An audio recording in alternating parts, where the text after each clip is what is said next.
2020లో జరిగినటువంటి మున్సిపల్ ఎన్నికలు చాలా సక్రమంగా జరిగింది.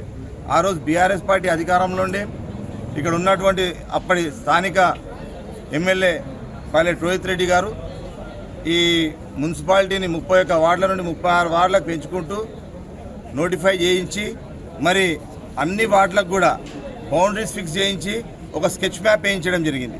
మరి ఆ స్కెచ్ మ్యాప్ ప్రకారము door to door house number ప్రకారము ఓటర్ లిస్ట్ని కరెక్ట్గా మ్యాపింగ్ చేసింటే ఈరోజు ఈ పరిస్థితి రాకపోతుండే.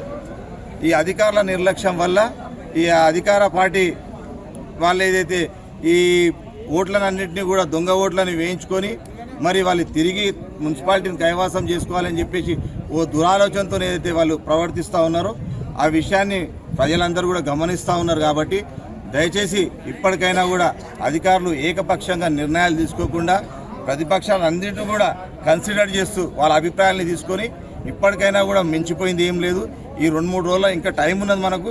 ఈ టైం లోపల ఏదైతే ఓటర్ లిస్టులో జరిగినటువంటి అవకతవకలు అక్రమాలన్నింటినీ కూడా సరిదిద్దాల్సిన బాధ్యత మన మున్సిపల్ అధికారుల పైన ఉంది. కాబట్టి వాళ్ళు ఆ నిర్ణయం చేస్తారు, ఆ విధంగా వాళ్ళు నిర్ణయం తీసుకుంటారని చెప్పేసి మేము ఆశిస్తున్నాం.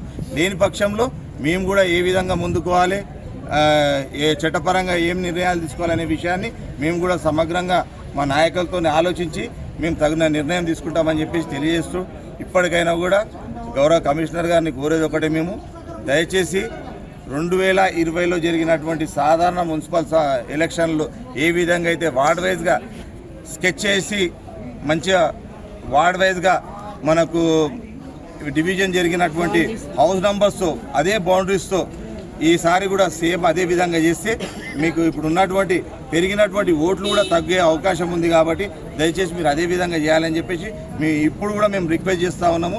ఆ విధంగా చేస్తారని ఆశిస్తూ ఉన్నాం. ఓటర్ లిస్ట్ రిలీజ్ చేసినటువంటి ఓటర్ లిస్ట్ మొత్తం తప్పుల తాడుగా ఉన్నది.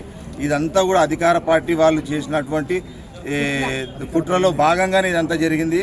దయచేసి కమిషనర్ గారు ఏ పార్టీకి ఒత్తాసు పలకుండా ఖచ్చితంగా ప్రజలకు మేలు జరిగే విధంగా రేపు వచ్చే ఎలక్షన్లో ప్రజలకు మేలు జరిగే విధంగా ఈ తప్పుల తడుకల్ని అన్నింటినీ కూడా సవరించి అధికార పార్టీ వాళ్ళు పెడుతున్నటువంటి ఏదైతే ఇబ్బందులు ఉన్నాయో అన్నింటినీ కూడా మీరు తట్టుకొని మీకు ఎందుకంటే మీకు